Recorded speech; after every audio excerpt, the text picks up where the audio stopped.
Hey, John here. Here's lick of the day number 100. This is an aggressive E minor picking run.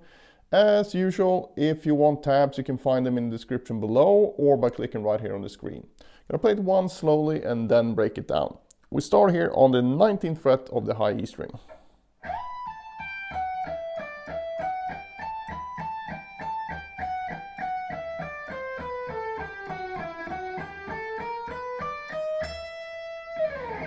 Alright, so this one is based on the E Aeolian scale, but we also have basically the blues scale towards the end, but it's you can view it in different ways because we use two passing tones here. We use the flat 5, which in the blues case example then would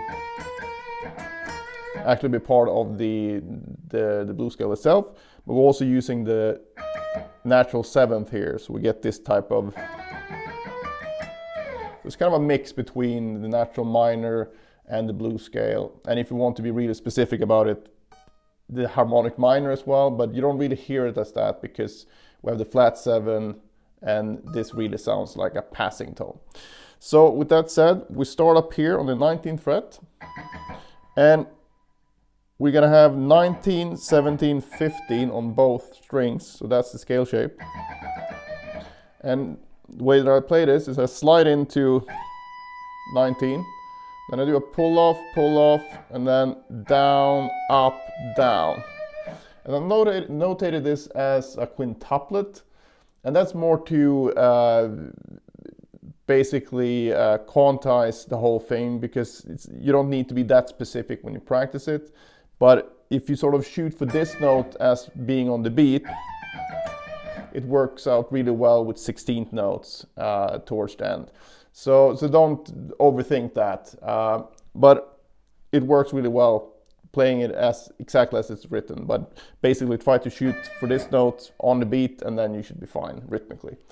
And like I said, we start with a slide and I slide in with a downstroke here. So slide, pull off, down, up, down.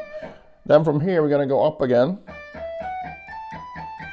Play that far, so we just go up the scale shape and then go back like that, and then we're gonna position shift to the 17th fret. I'm gonna go 17, 15, 14 and then do that again but from 15, so we're gonna go 15, 14, 12, so you get this kind of triplet idea going down. And if you want, you could actually view the triplet as starting on this note, so because that's basically what happens.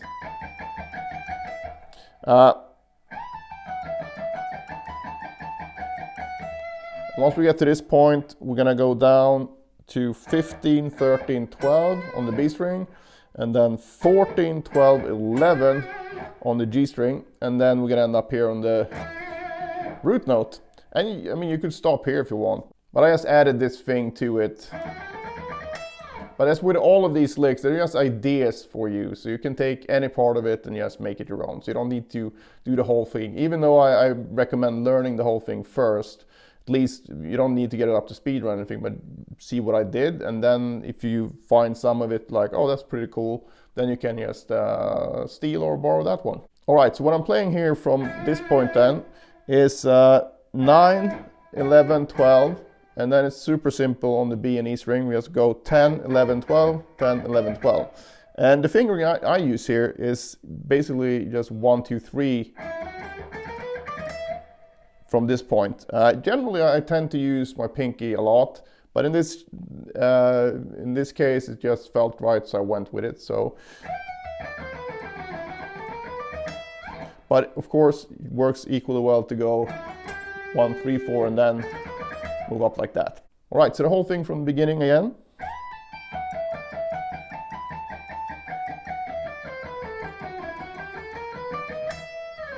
All right, so practice-wise, break it down into smaller sections. So if you start with this one at first,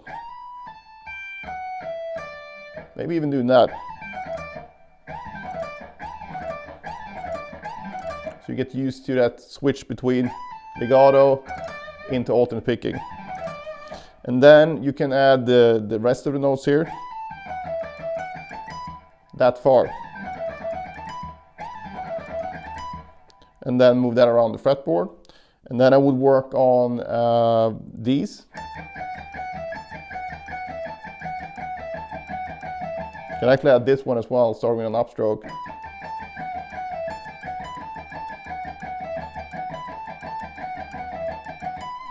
Just to get used to these shifts, and then go on like that. So basically you can go from here, if you want to keep it to the downstrokes, you have. So if you can see what I'm doing here, I'm just taking smaller parts of it, try to make it into a repeating pattern, and then you want to move it up and down the fretboard, one fret at a time. So basically chromatically. Because you want to get a lot of good reps in, and I keep talking about that, but it's very important to get a solid technique, to get a lot of good reps in. And when you want to try to speed this up a bit, one thing you can try is what I call beat to beat, and that's basically, if you look at the tabs, you play from one beat to the next, and it's important to get the connection, so you get that. You don't want to stop, even though on the tabs that's the group of 5. You want to go to the first note of the next group. And then you go from that group to the next beat. And then you go on like that. So basically breaking it down just in one beat to the next. But make sure that you look at the whole thing. So if I do that now, I have 1, 8, 9 groups basically, the last group just being the 12th fret here. But then you can go from group 1 to 2, do that a few times.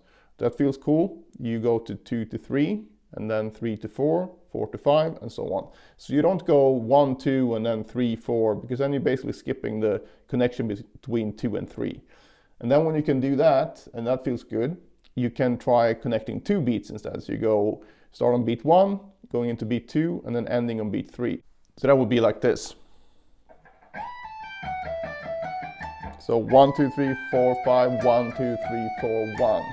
So it's kind of a weird one first, since you have the group of 5. But then when you do it from 2, you go 2, 3, and then end on 4. So you have 2, 3, 4.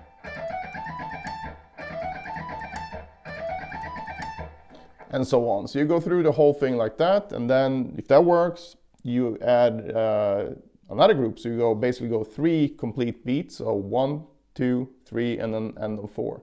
Then you start on 2 again, and go 2, 3, 4, end on 5, and so on. So it doesn't matter how many groups you do or how many beats you do, you always make sure to start on each individual beat, so you get all the connections.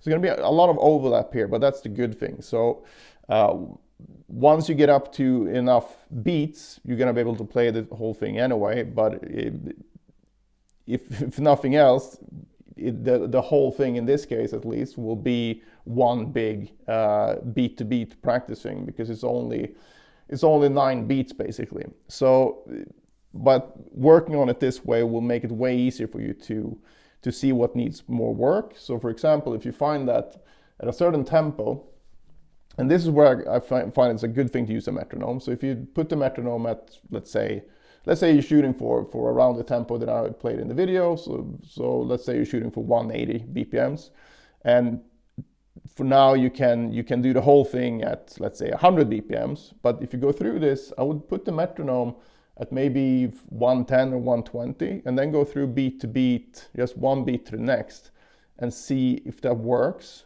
And if you find that, yeah, it works, great, then turn the metronome, go to 2 beats instead. And then whenever that gives you trouble, or maybe it doesn't give you trouble, then you can just raise the metronome. But if you can't do the whole thing at 120, you shouldn't raise the metronome. But equally, by using this method, you can find what group actually trips you up.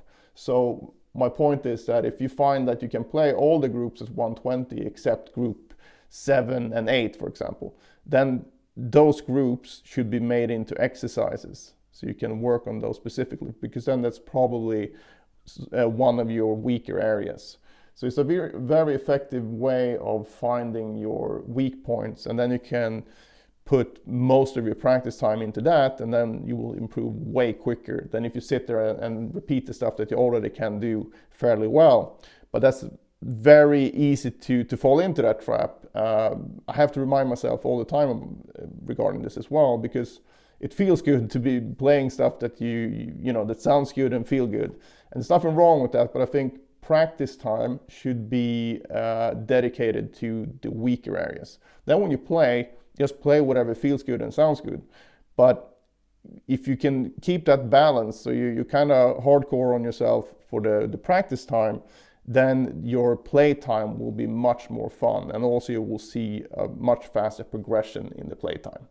So hopefully that makes sense, and if you haven't tried that before, give it a try. All right, that's it for this one. If you have any questions, just let me know down below in the comments. Otherwise, I hope you enjoyed this one, and see you in the next one.